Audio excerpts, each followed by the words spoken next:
Vamos lá, galera. Nós vamos comentar sobre um assunto bem atual aí, que é a tônica, né, na verdade, do Enem, buscando assuntos atuais, onde ele explora os conhecimentos da ciência em todos os campos, né? O que a gente vai explorar mais aqui, obviamente, é a parte de química. Então vamos lá. A acidificação dos mares causou grande extinção na Terra, diz estudo. A atividade vulcânica intensa deixou oceanos mais ácidos, segundo os cientistas. O episódio aconteceu há 250 milhões de anos. A acidificação dos oceanos foi um dos principais impulsionadores da maior extinção em massa da Terra há cerca de 250 milhões de anos, afirmam cientistas. As mudanças nas águas da Terra foram causadas por uma intensificação da atividade vulcânica, acabando com mais de 90% das vidas nos oceanos e 2/3 dos animais terrestres, disseram os autores do estudo publicado na revista Science. Os oceanos observaram enormes quantidades de dióxido de carbono a partir das erupções vulcânicas, tornando a água mais ácida, guarda isso, tornando a água mais ácida e menos propícia para formas de vidas mais frágeis.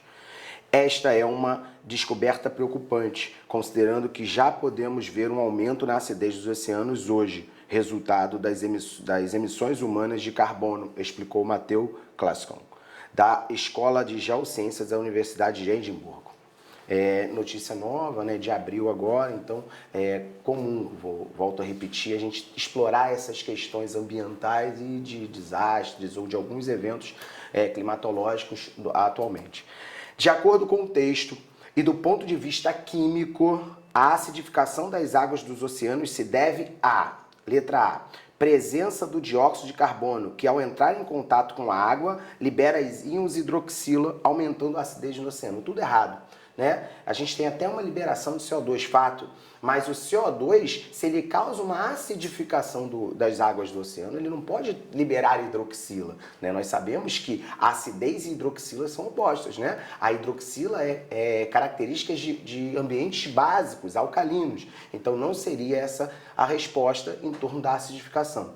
Na verdade, o que nós vamos ter devido ao aumento da concentração do CO2, a gente tem que analisar qual é o caráter dessa substância. Vem comigo. O CO2 que foi liberado por essa combustão,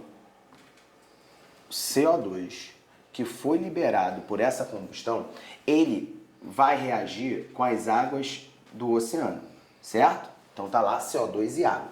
Primeiramente, qual é o caráter dessa substância CO2? É dessa forma que a gente tem que analisar, certo? O CO2, pessoal, é um óxido, certo? Um óxido, e como o CO, ou melhor, e como o carbono é um ametal, esse óxido tem um caráter o quê? Ácido.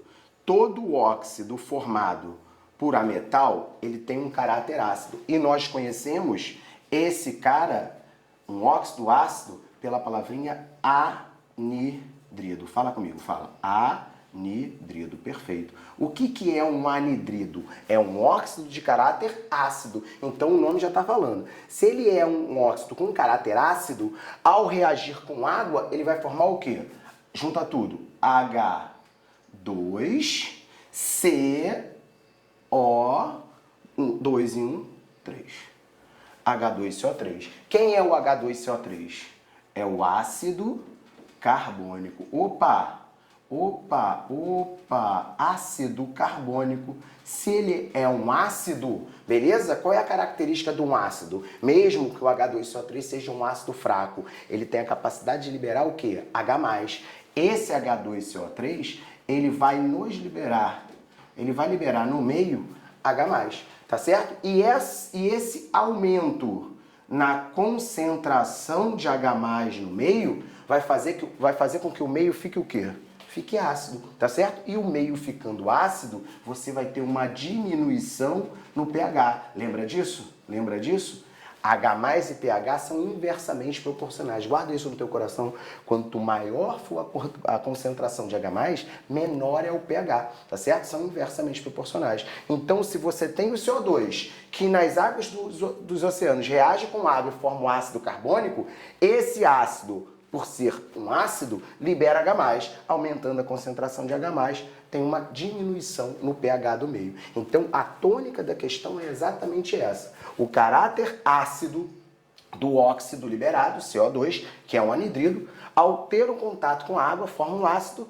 Se é um ácido, aumenta a concentração de H+ no meio, diminuindo o pH. Beleza? Essa é, como eu falei, a tônica da questão. Agora a gente pode explorar as opções, né, as alternativas, e ver qual delas tem mais a ver com essa parte teórica que a gente trabalhou. Então vamos lá.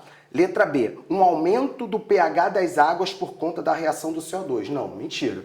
Não é um aumento do pH, é uma diminuição do pH. Nós falamos que esse cara, por ter um caráter ácido, libera H+ no meio, tá certo? Então é uma diminuição e não um aumento do pH. Letra C, presença do anidrido carbônico. Opa, anidrido carbônico, que dá origem ao ácido carbônico, show de bola. Que por apresentar um caráter ácido, sucesso, promoverá uma diminuição do pH das águas do oceano. Beleza ou não? Tranquilo? Então essa letra C está coerente com tudo que a gente trabalhou. Faz o seguinte, guarda ela no bolso e vamos para as outras. Um evento cíclico de caráter apenas geológico. Obviamente que não, que a gente tem um caráter envolvendo um caráter químico aqui da questão. A neutralização do dióxido de carbono pelas hidroxilas presentes na água. Mentira. Tá certo? Beleza? Da mesma forma que você tem hidroxila na água, você também tem H+, tá certo? Então não é verdade quando ele diz que a hidroxila vai neutralizar o ácido carbônico presente na água. Beleza? Fechamos então com o gabarito letra C de coração. Como é que a produção de ácido sulfúrico pode cair no Enem? Ela basicamente está relacionada com chuva ácida. Então ela parte sempre do enxofre e aí vai fazendo a produção dos seus óxidos, primeiro óxido, o SO2, depois produção de SO3 até chegar no ácido sulfúrico. Então a gente